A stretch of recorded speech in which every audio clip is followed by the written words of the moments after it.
नमस्कार। आप सभी का आपके अपने YouTube चैनल एडी कंपटीशन क्लासेस में फिर से स्वागत है। आज हम एक नए टॉपिक के साथ आए हैं और हमारा टॉपिक है कंप्यूटर का OSI मॉडल क्लास 6 है वो करेंगे।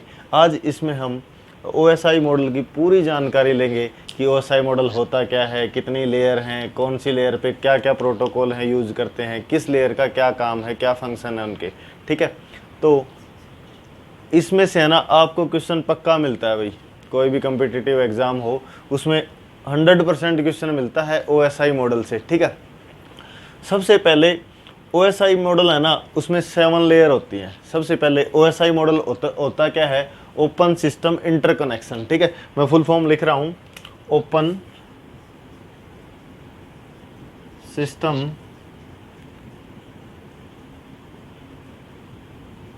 इंटरकनेक्शन। ठीक है, OSI की फुल फॉर्म होती है ओपन सिस्टम इंटरकनेक्शन। ठीक है, अब आता है कि इसमें कितनी लेयर होती हैं। इसमें 7 लेयर होते हैं। कई बार जो छोटे एग्जाम होते हैं उनमें पूछ लिया जाता है कि OSI मॉडल में कितनी लेयर्स होती हैं। कितनी है? 7 लेयर होती हैं। और जो इनका है ना लेयर का या इस मॉडल का काम क्या है, आप एक सिस्टम से दूसरे सिस्टम पे कोई भी मैसेज, कोई भी वीडियो, कोई भी मैसेज है आपका वो सेंड करना चाहते हो तो वो कैसे जाएगा? इस मॉडल के बेस पर जाएगा। क्या आ जाएगा? इस मॉडल के बेस पर जाएगा। इसमें जो लेयर हैं उनका सबका अलग अलग काम है और वो 1 बाय 1 करके अपना काम कंप्लीट करते हैं और क्या करते हैं, वो मैसेज को कन्वे करते हैं। ठीक है, मैसेज को आप तक पहुंचाते हैं। ठीक है, अब आता है कि OSI मॉडल की 7 लेयर है। सबसे पहले है फिजिकल लेयर, फिर डाटा लिंक लेयर, फिर network layer, transport layer, session layer, presentation layer और एप्लीकेशन लेयर। वो कई बार ये भी पूछ लेता है कि 3rd नंबर की लेयर है कौन सी है, 4th की, 5th की। ठीक है, उसके लिए ना हमारे पास एक सिंपल सा फॉर्मूला बनाया हमने। ठीक है, वो है P से प्यारे, D से दोस्त, N से नवीन, T से तुम्हारी, S से शादी, P से पे पर आऊंगा। अब इसको याद कर लो आप, प्यारे दोस्त नवीन तुम्हारी शादी पर आऊंगा मैं। ठीक है, P से फिजिकल लेयर, D से डाटा लिंक लेयर, N से नेटवर्क लेयर, T से ट्रांसपोर्ट लेयर, S से सेशन लेयर, P से फिर प्रेजेंटेशन लेयर और A से एप्लीकेशन लेयर। ठीक है, ये आ गई हमारी एप्लीकेशन है जो उनकी एक सीरीज़ में कौन सी नंबर पे कौन सी है जो हमारी जो लेयर आती है। सबसे नीचे कौन सी लेयर होती है? Physical layer. सबसे ऊपर कौन सी होती है? Application layer. ठीक है, अब हम प्रयोग करते हैं एक एक लेयर का क्या क्या उपयोग है, क्या क्या प्रयोग है, कहाँ कहाँ यूज होती है, इसमें कौन से प्रोटोकॉल यूज होते हैं, और वो काफ़ी इंपॉर्टेंट है। ठीक है, हमारे लिए होता है सबसे पहले हमारा फिजिकल लेयर।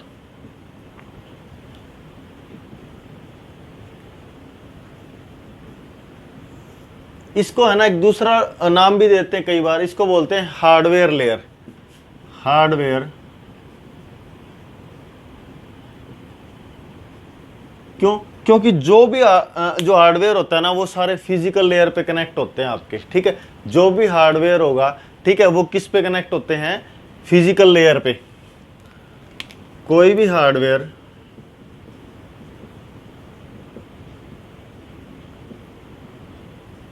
फिजिकल लेयर पे कनेक्ट होगा, कनेक्ट होगा। ठीक है, और जितनी भी आपको टोपोलॉजी हमने करवाई थी ना पिछले क्लास में, क्लास 5th में, जिसने हमारा क्लास 5th नहीं देखी, अगर वो 5th क्लास देखता है तो आपको सारी टोपोलॉजीज वहाँ पर करवाई गई हैं, काफ़ी डिटेल से करवाई गई हैं। उसको आप है ना आई बटन पे जाके क्लिक करके देख सकते हैं। ठीक है, नेटवर्क टोपोलॉजी भी इसी लेयर का पार्ट है।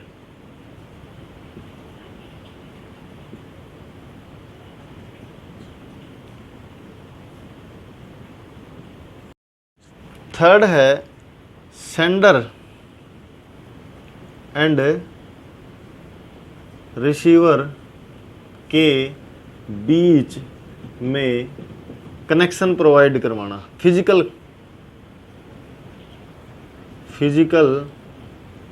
कनेक्शन प्रोवाइड करवाना। ये हैं इस लेयर के मुख्य काम। इस लेयर के बारे में इतना ही है। जो भी आप कोई भी हार्डवेयर लगाते हो फिजिकल लेयर पे लगाते हो, ठीक है। उसके बाद आता है हमारा डाटा लिंक लेयर। क्या है उसके बाद? Data link layer.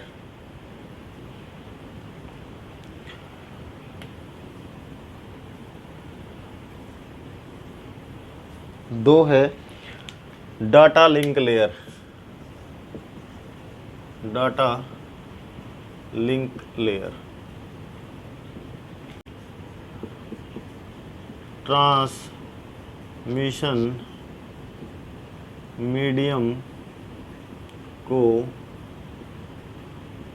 हैंडल करना, इसका काम है। डाटा लिंक लेयर डाटा को फ्रेम में कन्वर्ट करता है। डाटा को फ्रेम करता है भाई, सीधी सी बात है, डाटा को फ्रेम करता है। ठीक है, ठीक है। डायरेक्ट क्वेश्चन पूछा जाता है कि डाटा के जो फ्रेम है ना वो कहाँ बनते हैं? डाटा लिंक लेयर पे बनते हैं, डाटा लिंक लेयर पे कन्वर्ट करते हैं। अब है ना इसमें दो प्रोटोकॉल यूज होते हैं। एक तो है पॉइंट टू पॉइंट प्रोटोकॉल, दूसरा है high level data link protocol. ठीक है, ये जो दो प्रोटोकॉल है ना वो डाटा लिंक लेयर पर वर्क करते हैं। एक तो पॉइंट टू पॉइंट प्रोटोकॉल, या इसको हम बोल देते हैं ट्रिपल पी। क्या बोल देते हैं? Triple P protocol. ठीक है, इसको बोल देते हैं HLDLP। ठीक है, इसको क्या बोल देते हैं? HLDLP, high level data link protocol बोल दिया जाता है इसको। अब आता है हमारे पास इसके बाद है नेटवर्क लेयर। नेटवर्क लेयर पे बहुत सारे है ना प्रोटोकॉल यूज होते हैं आपके, और काफ़ी इंपॉर्टेंट होते हैं सारे, उनको देखते हैं अब।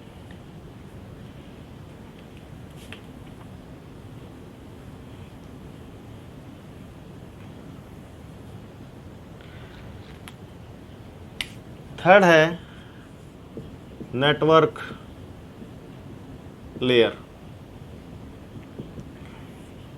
इसका काम क्या है? नेटवर्क का काम क्या होता है? आपके पास लिंक प्रोवाइड करवाना, लिंक करवाना किसी को, कोई नोड हो, ठीक है, यानी नोड को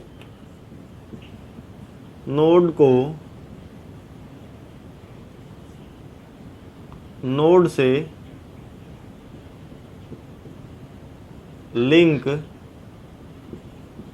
प्रोवाइड करवाना, मैसेज को मेंटेन करना, नोड नहीं, मैसेज को नहीं, नोड को मेंटेन करना, नोड को मेंटेन करना, टर्मिनेट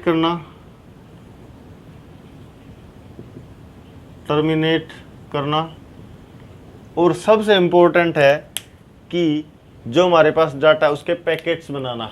क्या बनाना? पैकेट्स बनाना। ठीक है, ये पूछा जाता है कि डाटा के जो पैकेट्स है ना, पूछा जाता फ्रेम कहाँ बनते हैं? डाटा लिंक लेयर पे। पैकेट्स कहाँ बनते हैं? नेटवर्क लेयर पे। ठीक है, ये थे इसके इंपॉर्टेंट जो काम है वो थे। अब आते हैं इसके प्रोटोकॉल। क्या आते हैं अब इसके? प्रोटोकॉल। ठीक है,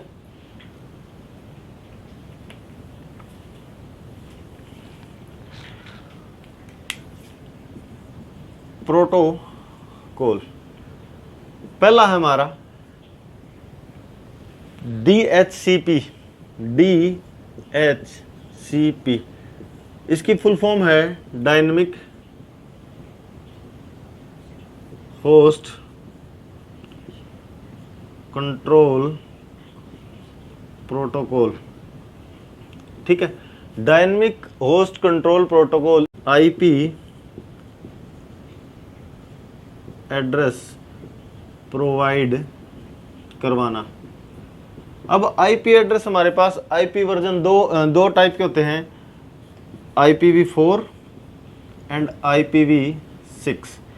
IPv4 है ना, इसमें तो 32 बिट का एड्रेस होता है, और जो IPv6 है ना, इसमें 128 बिट का क्या होता है, एड्रेस होता है। ठीक है, पूछ लिया जाता है कि IP4 है ना, उसमें कितने बिट का होता है, 32 बिट का, और IPv6 है उसमें कितने बिट का होता है, 128 बिट का।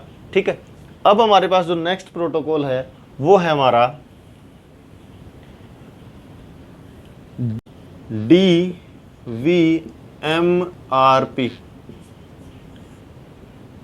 फुल फॉर्म है distance vector multicast routing protocol. ठीक है, ये क्या करता है, ये रूट प्रोवाइड करता है कि किस रूट से आपका डाटा है वो जाएगा। ठीक है, क्या करता है, ये रूट प्रोवाइड करता है।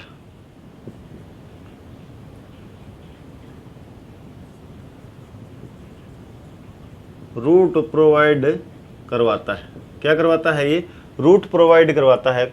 उसके बाद जो हमारा है internet group management protocol. Internet group management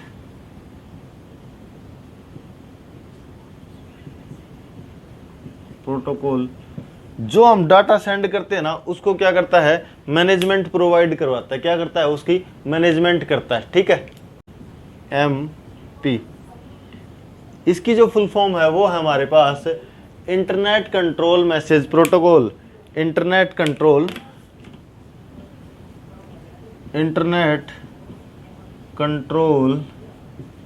message protocol. क्या है, इंटरनेट कंट्रोल मैसेज प्रोटोकॉल। ठीक है, उसके बाद जो हमारे पास आती है नेक्स्ट है, हमारी जो लेयर है वो है ट्रांसपोर्ट लेयर। ठीक है, कौन सी है, ट्रांसपोर्ट लेयर। ट्रांसपोर्ट लेयर का काम क्या है,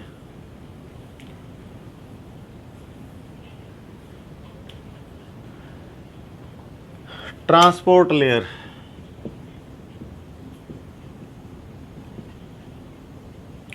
फोर्थ नंबर की है भाई ये।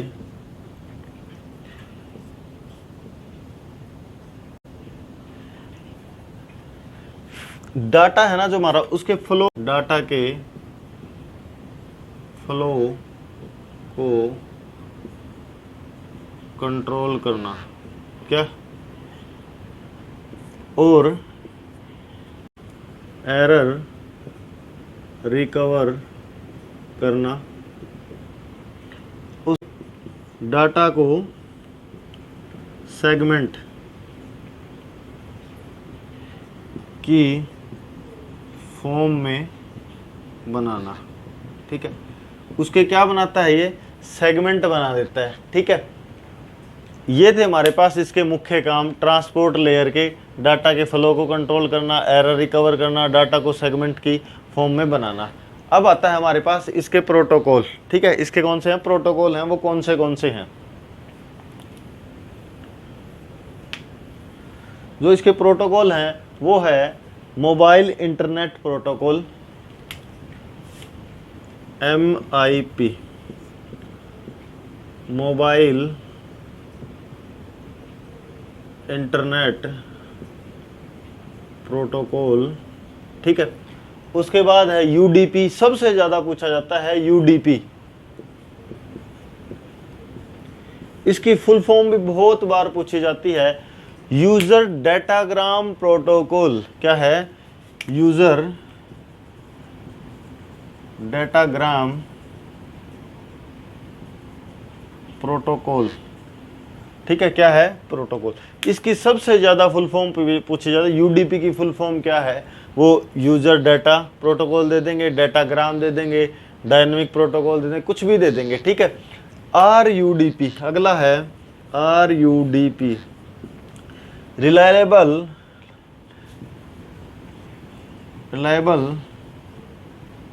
User datagram protocol,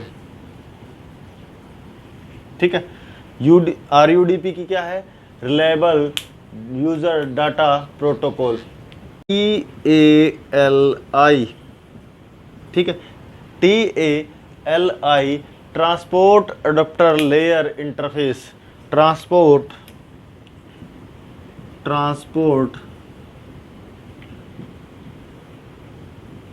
adopter layer interface,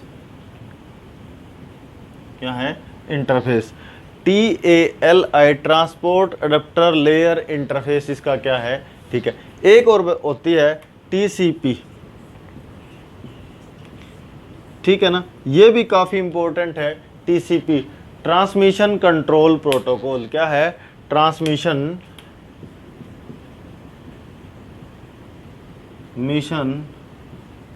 control protocol, ठीक है। ये थे भाई ट्रांसपोर्ट लेयर के इंपॉर्टेंट प्रोटोकॉल्स, इनका स्क्रीनशॉट ले लो, काफ़ी इंपॉर्टेंट है ये। उसके बाद आती है हमारी 5वीं लेयर है जो सेशन लेयर, ठीक है।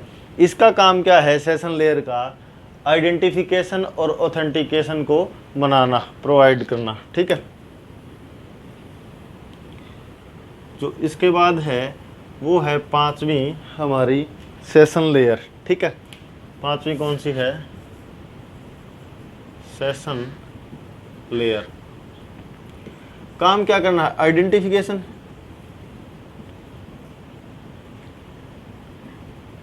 एंड ऑथेंटिकेशन, ठीक है। यानी सिंक्रोनाइजेशन इसका भी एक काम है। जो डाटा है ना उसको आइडेंटिफाई करना, ऑथेंटिकेट करना और फिर क्या करना, उसको सिंक्रोनाइज करना, सेशन लेयर का काम है। अब आता है हमारे पास प्रेजेंटेशन लेयर।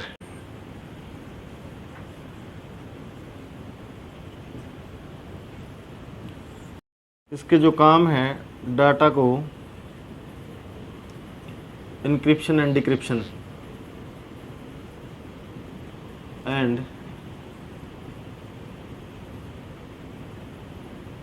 करना, ठीक है, कोड की फॉर्म में करना, कोडिंग करना और डिकोडिंग करना। इनक्रिप्शन का मतलब होता है इन द फॉर्म की कोड की फॉर्म में कन्वर्ट करना, और डिक्रिप्शन का मतलब होता है कोड से ओरिजिनल फॉर्म में लेके आना, ठीक है। एक होता है डाटा को कंप्रेस करना, क्या करना, डाटा को कंप्रेस करना, और फाइल को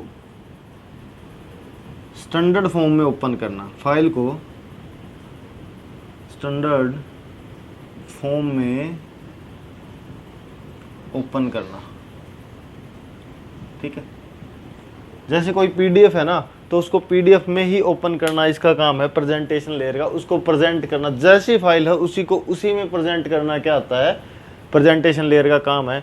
अगर कोई PDF फाइल है तो आपको है ना डॉक्स में नहीं खुलेगी, वो नहीं प्रेजेंट होगी, तो इसलिए क्या होता है, प्रेजेंटेशन लेयर का काम फाइल को स्टैंडर्ड फॉर्म में क्या करना, ओपन करना, ठीक है। अब उसके बाद आता है हमारे पास 7वीं और आखिरी सबसे इम्पोर्टेंट, इसका भी काम है और इसमें सबसे ज़्यादा प्रोटोकॉल हैं वो यूज़ होते हैं, ठीक है।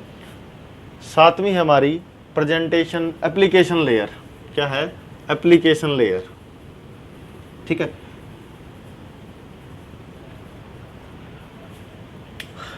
7th है एप्लीकेशन लेयर,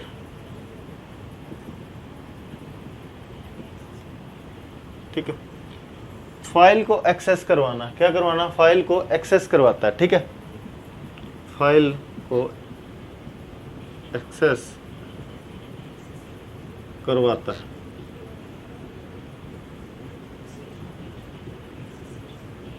इसके थ्रू क्या होता है कि इंटरनेट को एक्सेस कर सकते हैं इंटरनेट पे, ठीक है। और अब है ना इसका मेन काम यही है कि फाइल को एक्सेस करवाना इंटरनेट से, ठीक है। अब इसके ना प्रोटोकॉल हैं भाई, बहुत सारे प्रोटोकॉल हैं और इम्पोर्टेंट भी हैं। उनकी हम फुल फॉर्म देखते हैं, उनकी फुल फॉर्म भी पूछी जाती है और ये भी पूछा जाता है कि ये प्रोटोकॉल है ये कौन सी लेयर पे वर्क करता है।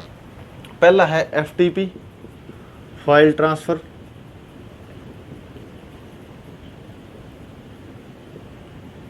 प्रोटोकॉल। उसके बाद जो हमारा आता है वो HTTP, ये फर्स्ट था HTTP, hypertext transport protocol, hypertext transfer protocol, hypertext transfer protocol. Third है हमारा MTP, सिंपल मेल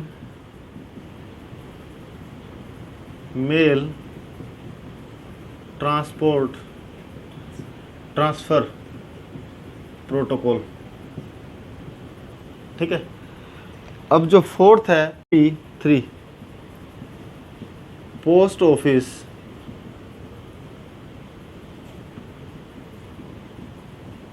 प्रोटोकॉल 3, ठीक है। पोस्ट ऑफिस प्रोटोकॉल वर्जन 3 है भाई ये। अब आता है हमारे पास NTP, नेटवर्क टाइम प्रोटोकॉल। पांचवा है NTP, नेटवर्क टाइम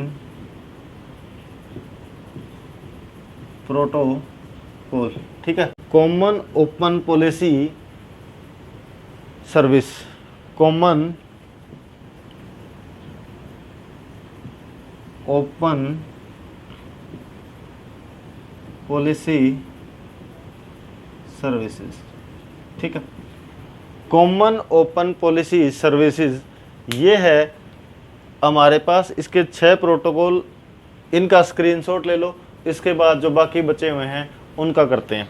स्क्रीनशॉट ले लो भाई, काफ़ी इंपॉर्टेंट है। इनसे आपको फुल फॉर्म या मोस्टली है ना 99% आपसे फुल फॉर्म ही पूछी जाती है इनकी, ठीक है। अगर आप उसमें डिफ़िकल्ट बनाना है, लेवल हाई करना है एग्ज़ाम का, तो वो ये पूछ लेगा कि कौन सी लेवल उस पर लेयर पे है ना ये वर्क करते हैं, ठीक है। उसके बाद आता है हमारे पास रेडियस, 7वां जो प्रोटोकॉल है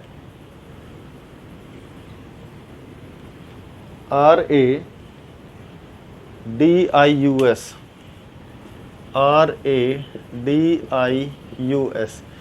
ये क्या है, इसकी फुल फॉर्म क्या है? Remote authentic dial in user services, remote authentication dial in user services, ठीक है, ठीक है, ठीक है। ये हो गया हमारा remote authentication dial in user services, ठीक है। उसके बाद आता है R login, R remote login बोलते हैं इसको, रिमोट लॉगिन, ठीक है, रिमोट लॉगिन, ठीक है। उसके बाद आता है IRC, हमने पहले भी बताया था, internet relay chat, IRC internet relay chat, ठीक है।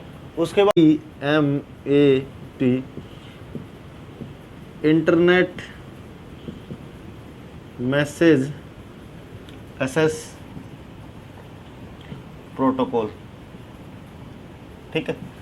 ये थे आपका एप्लीकेशन सॉफ्टवेयर, ठीक, एप्लीकेशन लेयर। ये आपका एप्लीकेशन लेयर, OSI मॉडल की अब हमने सारी की सारी जो हैं लेयर हैं वो कर ली हैं, और उनका डिटेल से भी और उनके प्रोटोकॉल भी, ठीक है। अब देखते हैं कि जो कुछ है ना डिवाइसेस हैं जो इंटरनेट में यूज़ होती हैं, उनके फुल फॉर्म क्या है, उनके नाम क्या है, और उनका प्रयोग कहाँ होता है, उनका यूज़ कहाँ होता है, ठीक है। और वो कौन सी लेयर पे काम करती हैं, कौन सी लेयर पे वो डिवाइस हैं वो लगाई जाती हैं, ठीक है। अब आता है इंटरनेट डिवाइसेस,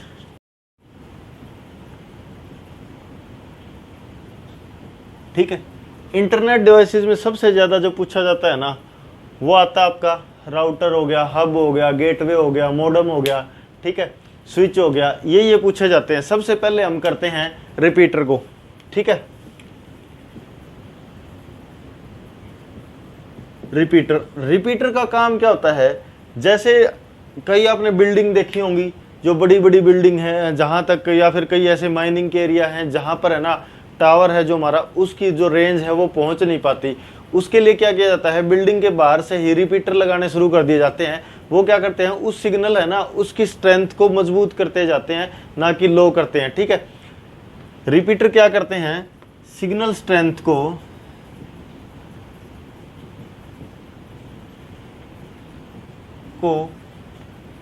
इंक्रीज करते हैं भाई। क्या करते हैं, सिग्नल स्ट्रेंथ है इंक्रीज करते हैं इनको। इनका प्रयोग कहाँ किया जाता है, बड़ी बड़ी बिल्डिंग्स में, माइनिंग्स का जो एरिया है वहाँ पर, यानी जहाँ पर बहुत ज़्यादा कंजेस्टेड एरिया होना, ठीक है, उस जगह पे क्या किया जाता है, सिग्नल स्ट्रेंथ को इंक्रीज करने के लिए रिपीटर का यूज करते हैं। एक इथरनेट है ना, उसके ऊपर मैक्सिमम 5 रिपीटर लग सकते हैं। एक इथरनेट पर मैक्सिमम 5 रिपीटर लग सकते हैं। लेयर पर लगाया जाता है भाई। ठीक है, किस पर, फिजिकल लेयर पर लगाया जाता है। उसके बाद आता है हब। हब का क्या मतलब होता है, जहां बहुत सारी चीजें इकट्ठी हो जाती है ना, उसको बोलते हैं हब। हम वैसे ना हब बना हुआ है, एजुकेशन हब बना हुआ, वहाँ पर बहुत सारे कोचिंग सेंटर हैं, और वो चीज़ें अगर वहाँ एक जगह पर बहुत सारी चीज़ें इकट्ठी हो ना, उसको क्या बोला जाता है, हब। तो अब हब क्या हो गया, हब का क्या काम है, क्या होता है, मल्टी पोर्ट डिवाइस होता है। ठीक है, मल्टी पोर्ट डिवाइस के साथ साथ डाटा ट्रांसपोर्ट डिवाइस का मतलब ये है कि जब हमारे को बहुत सारी जगह पर डाटा सेंड करना हो ना, तो हम क्या करते हैं, हब का प्रयोग करते हैं, वहां से कनेक्शन प्रोवाइड करवा देते हैं मल्टीपल यूजर्स को। ठीक है, किसको, मल्टीपल यूजर को। और इसमें है ना जो डाटा ट्रांसमिशन होता है वो सर्वर टू क्लाइंट और क्लाइंट टू सर्वर। ठीक है, कहां पर, डाटा ट्रांसमिशन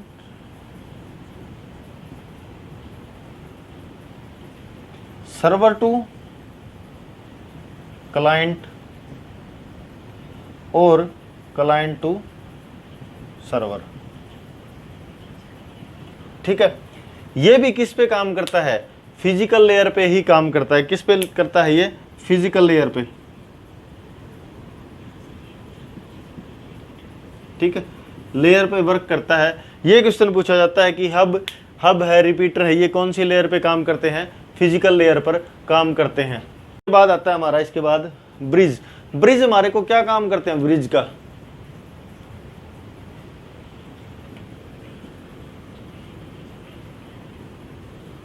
ब्रिज का जो काम है ना, वो ट्रैफिक को क्या करना है, नेटवर्क प्रोवाइड करना है। क्या करना है, क्योंकि जब ब्रिज होता है ना, वो एक तरफ से दूसरी तरफ जाने का काम होता है, यानी वो क्या कर दिया, उसने एक नेटवर्क प्रोवाइड करवा दिया। ठीक है, नेक्स्ट हमारा थर्ड है ब्रिज। ब्रिज क्या करता है, नेटवर्क प्रोवाइड करवाता है। क्या करता है, नेटवर्क ट्रैफिक है ना उसको मेंटेन करता है, नेटवर्क ट्रैफिक को मेंटेन, नेटवर्क ट्रैफिक। ठीक है, मेंटेन नेटवर्क ट्रैफिक इस पे काम करता है, डाटा लिंक लेयर पे।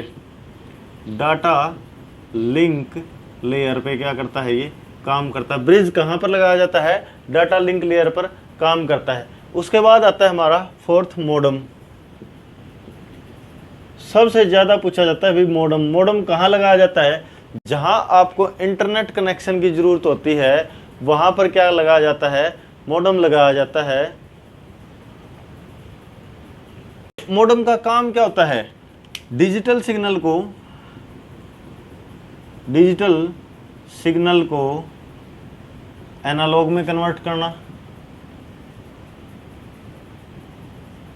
बदलना या कन्वर्ट करना, और एनालॉग सिग्नल को डिजिटल सिग्नल में कन्वर्ट करना। ठीक है, ये हमारा मॉडेम है ना, किस पे काम करता है? फिजिकल लेयर पे।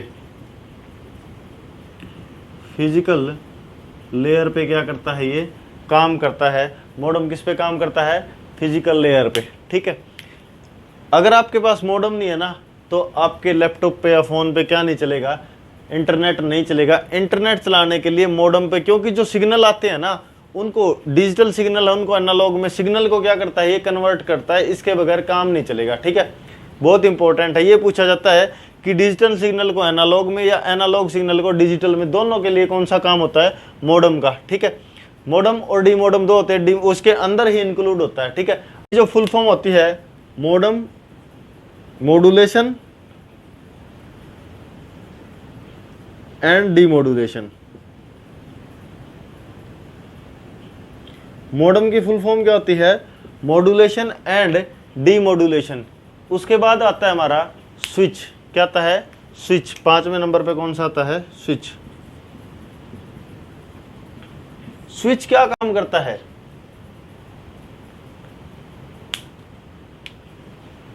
जो हमारे पास कई बार डाटा क्या होता है, नेटवर्क ट्रैफिक बहुत ज़्यादा हो जाता है, उनके बीच में कोलिजन को कम करता है। यानी उनके बीच में क्या करता है कि कोलिजन का मतलब है कि वो आपस में है ना, सिग्नल क्या ना हो, इंटरसेक्ट ना करे, एक दूसरे के क्या ओवरलैपिंग ना हो सिग्नल का। ठीक है, reduce collision, reduce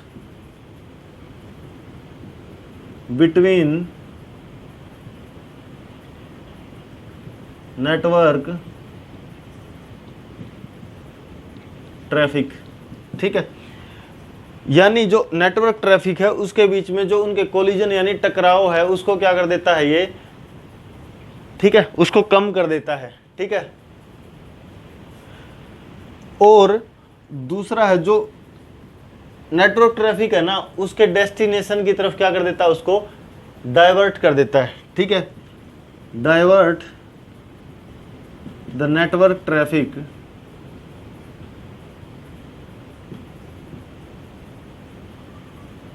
to destination.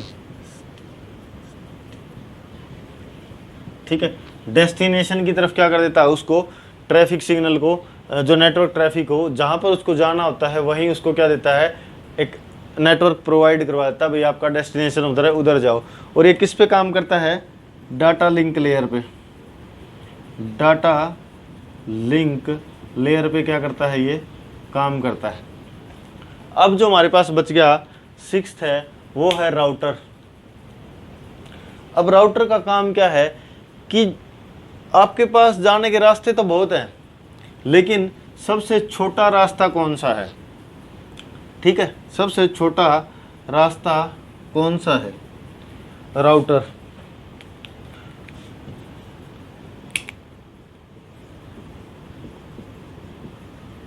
Router का काम क्या है?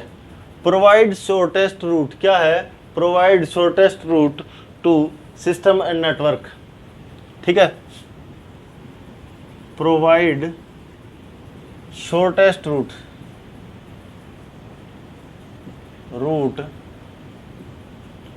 To signal and traffic.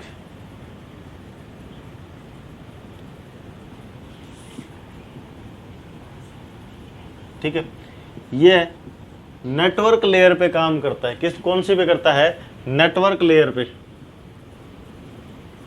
Network layer पर काम करता है। कौन सी पे करता है? नेटवर्क लेयर पर काम करता है। अब आ गया हमारा 7वां है गेटवे।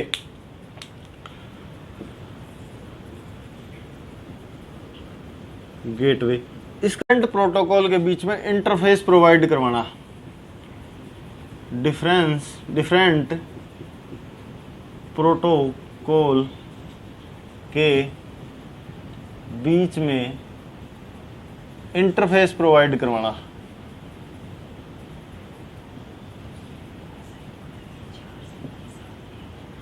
प्रोवाइड करवाना यह OSI मॉडल की 4 से 7 लेयर, यानी 4 से 7, यानी चौथी, पांचवी, छठी और सातवीं 4 लेयर पर वर्क करता है। चौथी से सातवीं लेयर पर वर्क करता है। ठीक है, ये था हमारा गेटवे, ये थी इंटरनेट। नेक्स्ट टॉपिक है type of internet connection. Internet connection किस किस टाइप के होते हैं। जैसे कई बार आप क्या करते हो, ब्रॉडबैंड से चलाते हो, कई बार क्या है मोबाइल से चलाते हो, तो वो कितने प्रकार के होते हैं। सैटेलाइट कनेक्शन होते हैं, वो अलग होते हैं। ठीक है, अब सबसे पहला नंबर पे आता है हमारा डायल अप कनेक्शन। ठीक है, dial up connection. Dial up connection होते क्या है, जो टेलीफोन की हेल्प से जो चलाए जाते हैं ना, टेलीफोन की हेल्प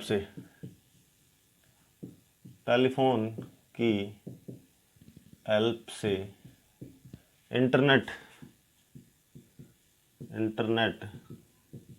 एक्सेस मिलती है,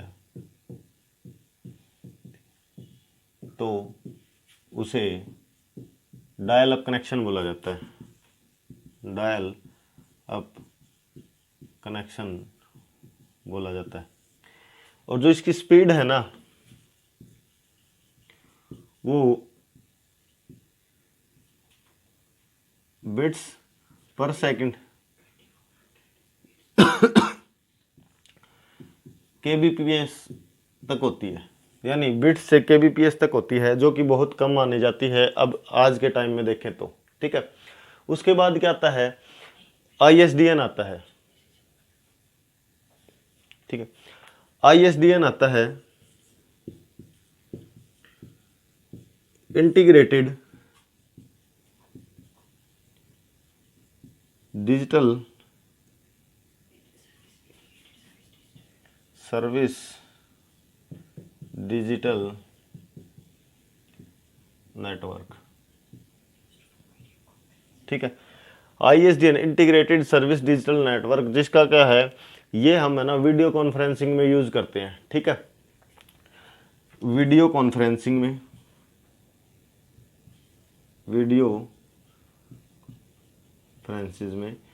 यूज करते हैं। डिजिटल टेलीफोन लाइन की सहायता से, डिजिटल टेलीफोन लाइन की सहायता से। इसकी जो स्पीड होती है ना, वो kbps में होती है। ठीक है, kbps में होती है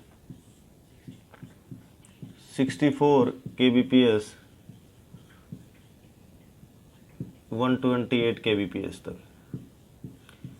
ये जब स्टार्टिंग में आए ना 19 में, तब इसका क्या होता था, प्रयोग होता था ISDN का।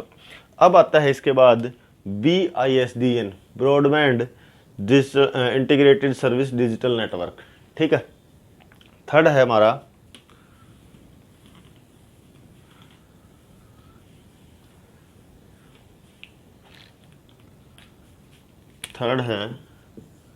BISDN। ठीक है, ब्रॉडबैंड आ गया भाई, इसमें क्या है, ब्रॉडबैंड इंटीग्रेटेड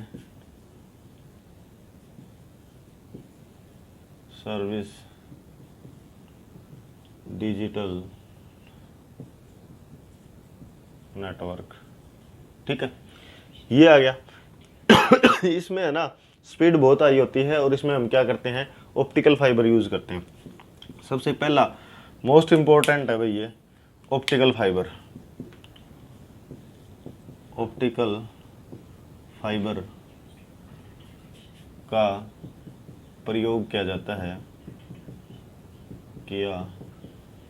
है डाटा ट्रांसमिशन के लिए, डाटा ट्रांसमिशन के लिए। ठीक है, और एक और चीज़, जो ऑप्टिकल फाइबर है ना, वो किस फिनोमिना पे काम करता है, ये भी बहुत बार पूछा जाता है। Optical fibre total internal reflection, total internal reflection, ठीक है। हिंदी में बात करूं तो पूर्ण आंतरिक परावर्तन, पूर्ण आंतरिक परावर्तन, ठीक है। ऑप्टिकल फाइबर व टोटल इंटरनल रिफ्लेक्शन यानी पूर्ण आंतरिक परावर्तन पर क्या करता है, काम करता है, ठीक है। और इसकी जो स्पीड है वो एमबीपीएस में होती है, किस में होती है, एमबीपीएस में होती है, ठीक है। ये था हमारा केबल, टाइप ऑफ केबल, यानी केबल है जो तार है उसके कितने प्रकार होते हैं। पहला तो है हमारा ट्विस्टेड पेयर, ट्विस्टेड पेयर,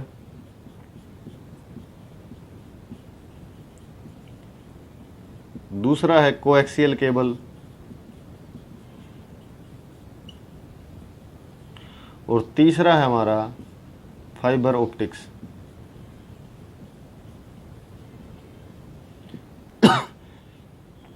क्या है फाइबर ऑप्टिक्स, जो मोबाइल में है ना 3 टाइप की केबल यूज़ की जाती है मोबाइल नेटवर्किंग में, या बोलो तो आप जो डाटा ट्रांसमिशन के लिए 3 टाइप की केबल यूज़ की जाती है, twisted pair, coaxial cable and fibre optics. Fibre optics में हम क्या करते हैं, ऑप्टिकल फाइबर में टोटल इंटरनल रिफ्लेक्शन है वो यूज़ करते हैं।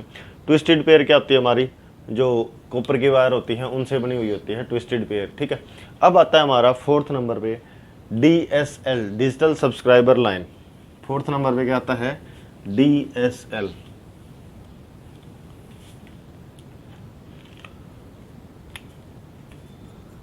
DSL, डिजिटल सब्सक्राइबर, ठीक है।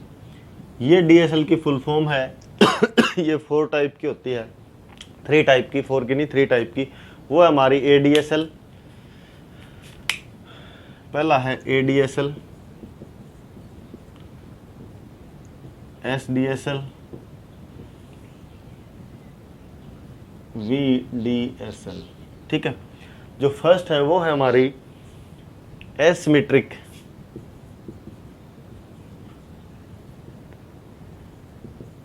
डिजिटल सब्सक्राइबर लाइन, ठीक है। जो इसकी स्पीड होती है ना वो होती है 1.5 to 9 Mbps तक इसकी स्पीड होती है भाई, ठीक है। बहुत कम पूछा जाता है स्पीड कितनी होती है, क्योंकि बहुत सारी केबल हैं, बहुत सारे मीडियम आ गए ट्रांसमिशन के, तो उनकी स्पीड बहुत बहुत हाई होने लगी है अब, ठीक है। एसिमेट्रिक डिजिटल सब्सक्राइबर लाइन, उसके बाद है सिमेट्रिक डिजिटल सब्सक्राइबर लाइन, उसके बाद है सिमेट्रिक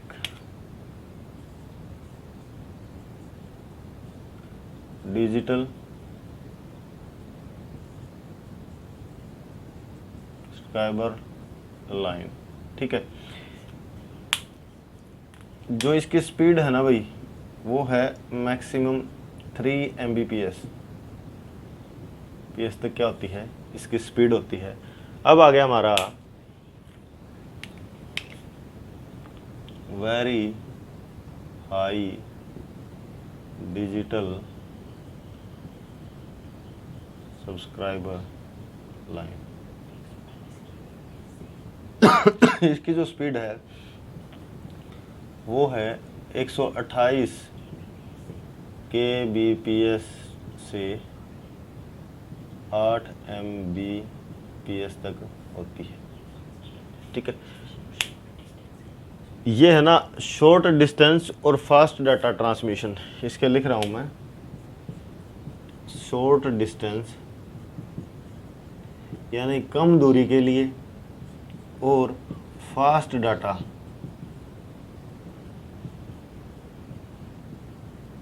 ट्रांसमिशन यानी तेज डाटा ट्रांसमिशन के लिए क्या किया जाता है, इसका यूज किया जाता है, ठीक है। इसके बाद आता है हमारे पास, कल भी बताया था मैंने, जहां केबल यूज होगी ना वहां मॉडेम का प्रयोग किया जाएगा, ठीक है। एक बार फिर बता रहा हूँ इसको, मॉडेम का प्रयोग केबल के सिस्टम में किया जाएगा। केबल कनेक्शन में मॉडेम का प्रयोग किया जाता है,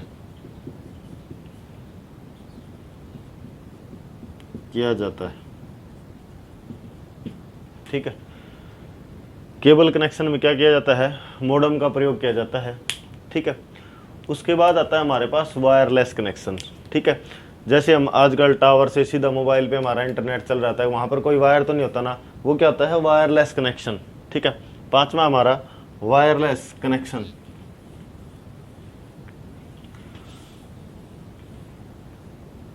भाई चैनल को सब्सक्राइब कर दें, वीडियो को लाइक और शेयर करते रहें भाई। चौथा है हमारा,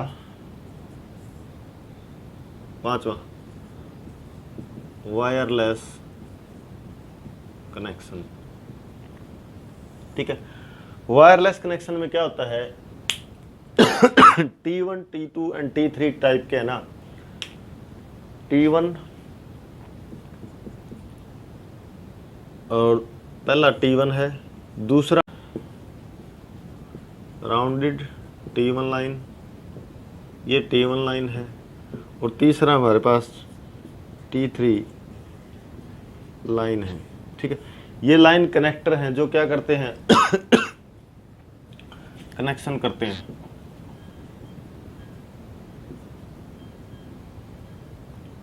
ठीक है। के लिए यूज होते हैं, बिजनेस के लिए यूज होते हैं, ठीक है। बिजनेस के लिए प्रयोग होते हैं।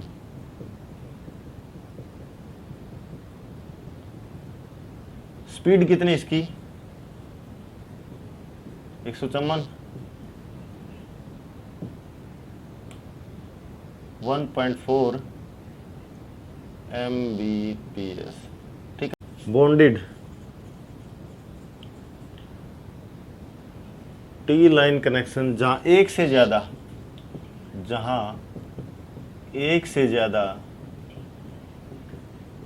T1 लाइन कनेक्ट करनी होती है। जहां एक से ज्यादा T1 लाइन कनेक्ट हो जाए वहां बाउंडेड टी लाइन कनेक्शन आ जाता है। और जो इसकी स्पीड है ना, वो स्पीड इसकी है Mbps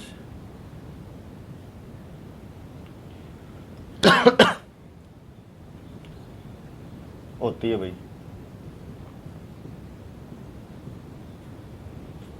ठीक है। अब क्या है हमारे पास, T3 लाइन कनेक्शन आ गई, फिर है ना इनका यूज फॉर बिजनेस पर्पज के लिए ही इनका यूज किया जाता है।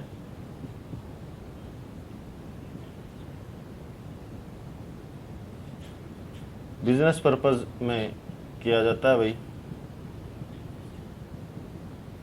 इंटरनेशनल लेवल पर, इंटरनेशनल लेवल पर, ठीक है। जो स्पीड है ना 43 से 45 Mbps आती है भाई इसकी, ठीक है। अब आता है हमारे पास छठा जो कनेक्शन है, उसको बोलते हैं सैटेलाइट कनेक्शन। छठा जो कनेक्शन है वो है हमारे पास satellite connection.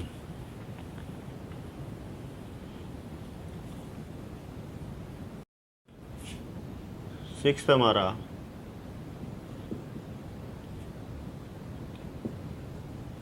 Satellite connection. Satellite में क्या होता है, आप बहुत दूर तक है ना अर्थ से कोई चीज़ भेजते हो, सैटेलाइट तक जाती है और फिर वहाँ से रिफ्लेक्ट होकर वापस हमारे पास आती है, वो होता है सैटेलाइट कनेक्शन। यहाँ पर आपका हो गया सैटेलाइट, ठीक है। ये हो गया अर्थ स्टेशन,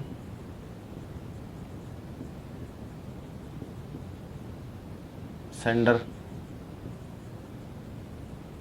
और ये क्या हो गया, अर्थ स्टेशन रिसीवर, ठीक है। ये हो गई। अब है ना, सबसे पहले तो कई बार ये पूछ लिया जाता है जो सैटेलाइट है ना वो अर्थ से कितनी दूरी पर है ना सेटल किए जाते हैं, यानी ग्राउंड से कितनी दूरी पर उनको सेटल किया जाता है, वो है 36,000 किलोमीटर।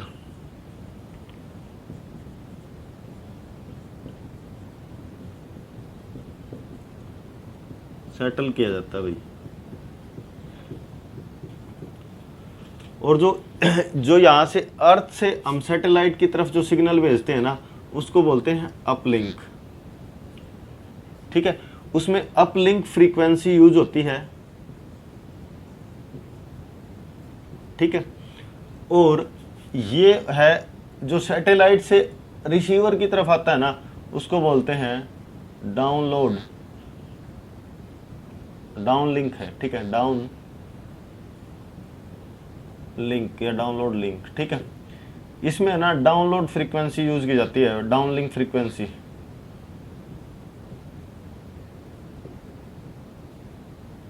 फ्रीक्वेंसी यूज की जाती है। अब क्या ये डाउनलोड जो फ्रीक्वेंसी है ये और जो अपलिंक फ्रीक्वेंसी और डाउनलिंक फ्रीक्वेंसी क्या दोनों सेम होती है? नहीं, दोनों सेम नहीं होती। ठीक है, अपलिंक है ना फ्रीक्वेंसी हमेशा डाउनलिंक फ्रीक्वेंसी से ज़्यादा होती है।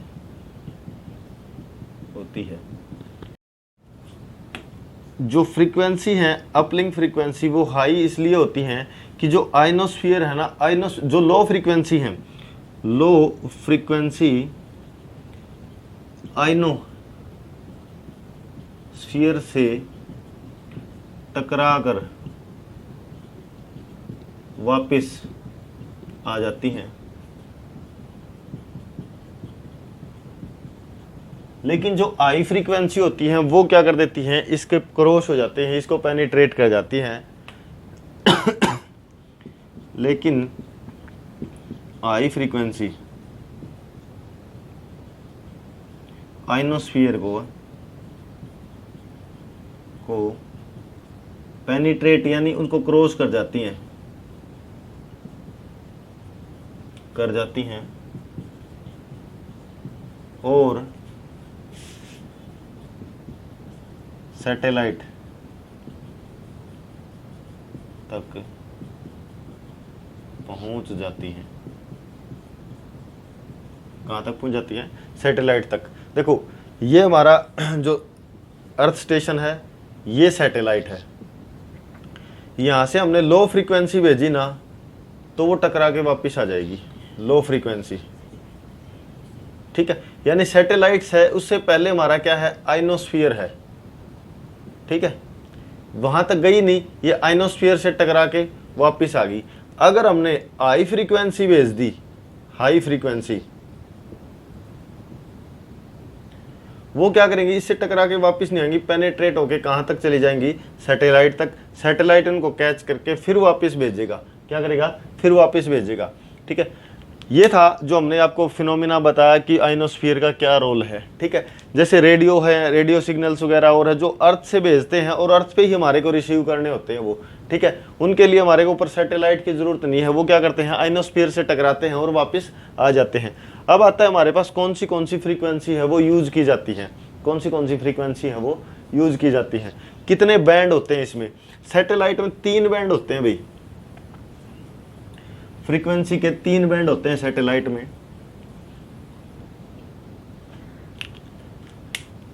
फ्रीक्वेंसी बैंड, ठीक है, सी बैंड,